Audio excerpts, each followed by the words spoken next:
right, hello and welcome to the Cultivators Conversations. It's a video series brought to you by Cultivate, where we chat about a variety of topics that may be of interest to our cultivators community, which is built up of change makers, people who like to challenge the status quo. As Melissa puts it, sometimes we are looked at as troublemakers, but that's only because we advocate for change and we make things better. If people would just keep listening to us, right? So I'm Jeff Montague, the community manager for Cultivators, and joining me today is Melissa Hicks from Penn State University. Melissa, welcome. Tell us a little bit about what you do at Penn State.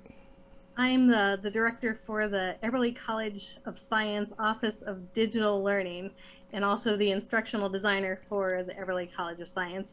And so I work with faculty and I help them develop online courses for our World Campus, and also with COVID, a lot of help with getting them up to speed with remote instruction most recently. So. Haha.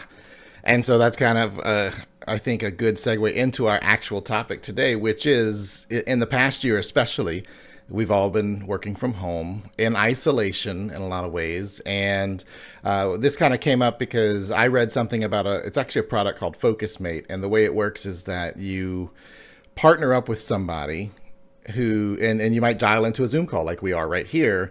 And for maybe 1 hour or 2 hours, we just work. It's not a meeting. We don't even talk to each other. We're just doing our work as though we were in the same room, maybe cubicles next to each other or something. And if somebody had a chance, like, had a question or had something to say, you just start talking because we're both just kind of sitting there working. So I used to do something similar actually before COVID in another job. I would kind of invite all my staff to say, I'm going to be working in the conference room for the next 2 or 3 hours. If anybody wants to come work in the conference room, same kind of concept. Because, at that time we were all in separate offices. We weren't in like a bullpen type situation. And so, yeah, people would come in the conference room and we're just working. And then people would share ideas or people would ask questions, and it was different than an instant message. You said in our cultivators community, when we brought this up, you said that you guys already do this over at Penn State in your department. Right, and so I'm also a graduate student in educational psychology. So our research team meets twice a week via Zoom. And so for 2 hours in the morning, we'll get together, and sometimes we're doing active work. But a lot of times we're doing a lot of work on coding and going through our papers to make sure that, they need to be coded right and all that fun stuff. And so we'll meet, but then we'll all turn our cameras. I will say, okay, you start at the top of the list and you start at the bottom of the list and you go to that list. And we work from the bottom up and the top down until we meet in the middle. And so actually the other morning, we were all working together. We had our cameras turned off, but we were going through the articles and should we include these articles? Should we not include these articles? And since I'm the newbie in the group, I'm not as certain about what I'm doing. So, if I had a question, I'd be usually the one who turns on my camera and says, hey, I need some help with this.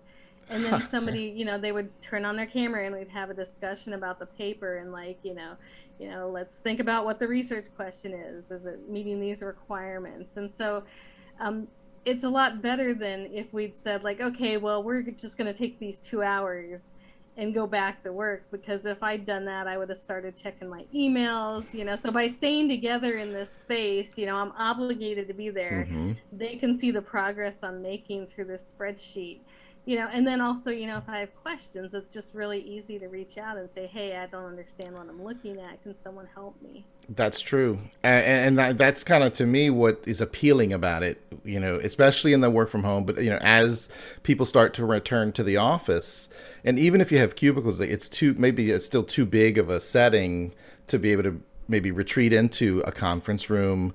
And then you might end up in a hybrid space where some people are still working from home, some people are in the office. So the same concept, I think, of everybody dialing in from a private room or something is smart. And I like that you said too about almost that accountability side of it, right? Because I'm the same way. If I'm working in the afternoons, I try to make the afternoons my focus time where I get work done. And, I still have about 35 windows open on 2 different screens, plus my phone, and, let Slack ping, an email pops up, a calendar alert over here, a Discord message over here, a text message there. It's still too distracting. So you're not really focusing. you know? Right.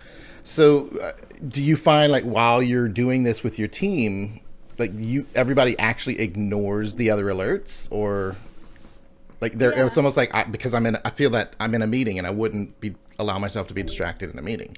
Right. And I turn all my stuff off during these meetings anyway. So my Outlook was shut down, my Slack was shut down. So it was already shut down just because that is my space, because I do realize it's just too easy. Yeah. If a faculty member is sending me an email, I can't access my course, you just feel like you've got to jump in and help them. So I've already Yeah. automatically turned that off. So just because the other folks are pretty well, they're more disciplined, I think. I don't know. This is all they do. This is their life. They do graduate work all the time. So, they may have that ability to focus more on that graduate stuff. But, with me, the temptations and the distractions are too overwhelming. So, Right.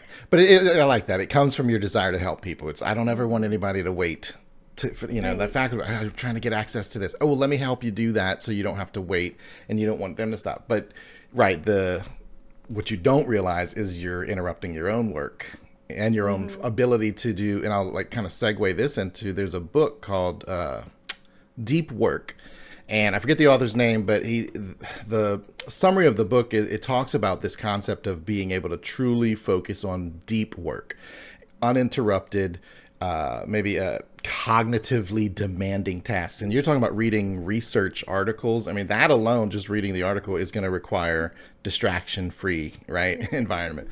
But it's becoming a lost art in today's society, today's work culture, because of all of the distractions that happen.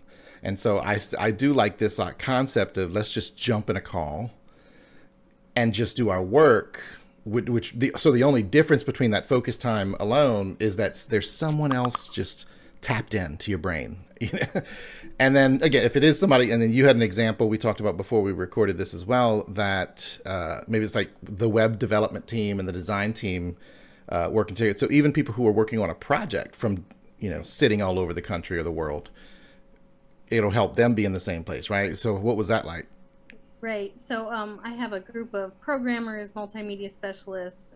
They work around web projects, and so I have a more novice programmer, and so he's trying to create this functionality in these things called web components, and so he's not as well versed in them, but they'll do this co-working thing. So co-working is a thing in programming, I guess, where you have the novice and the expert bouncing off of each other.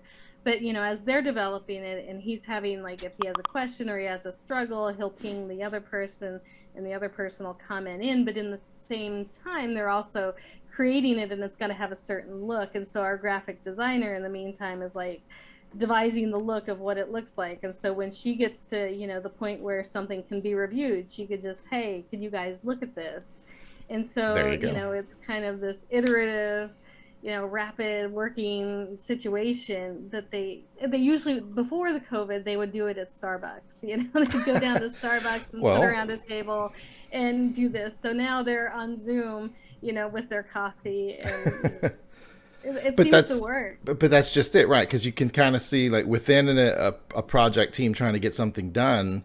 Again, imagine whether they're at Starbucks or they're on a call or something. The idea of it, the group of people sitting in a confined space where it's just them working on something together and just working inside. Just it's study group or whatever you want to call it, but it's just knowing that there's the ability, rather than pull up an instant message which then leads to who knows where, or an email and having to wait for that answer. I'm in a flow right now. If I'm in a zone and I'm coding or something like that, or just creating something, a script or whatever, then just to be able to just start talking, say, what was that command code, or how would you do this, and then somebody else is just right there to talk about it. Right. It's that instant response and feedback loop. They're making progress. And they're Yep. getting stuff done. So. So the other part of it is, I feel like this is also good for team building. Again, we talk about a group of people working together. Uh, to me, it builds trust, right? Because you're having that Q&A, the best practice sharing ideas, even vent session. Definitely. Different people could be working on different things at the same time, that have nothing to do with each other, and it's just that personal connection. I mean, because sometimes if me, you, and I were doing it this afternoon, I might even say, oh, Melissa, do you happen to watch For All Mankind on Apple Plus TV? Which, by the way, great show. And I think just there's just so much opportunity to connect with somebody while you're working. Yes, definitely. And so sometimes our sessions will devolve into that, but then sometimes they go like for an extra half hour, you're like totally going down this rabbit hole. But yeah, they're great for community building and sanity building, because again, sometimes I'll be having issues with certain things in the research again, and I'll be like, but I don't understand about this. But my team's there and they're like, okay, well, you're supposed to feel like this is how it happened when we went through this, and so you're okay. And then they'll give me strategies on how to deal with it, so then it's useful to me again, because they're giving me tips on Exactly. how to get through it. And even with our team, Chuck finding out the way to do this web component thing, it gives him this feedback on what he's doing and how he can, improve on it or do differently so that it works. Oh yeah. And then having somebody unrelated to the project to be able to share an outsider's perspective, often helps. I know we've read a lot about that, about just, sometimes if you want something, if you want to think about something maybe outside of our tunnel vision of what we're working on, talk to the consumer, right? Or the customer, or somebody just in a completely different worldview to come in and say, well, what about this? Oh, I never even thought of it that way. So I would also say, if anybody's going to start doing stuff like this, to bring it. You have scenarios where it makes sense to just be a project group. You have scenarios where it makes sense to be a department or a team, and then there are some scenarios where it's just 2 or 3 coworkers who don't work together, but just it's accountability. It's almost an accountability buddy.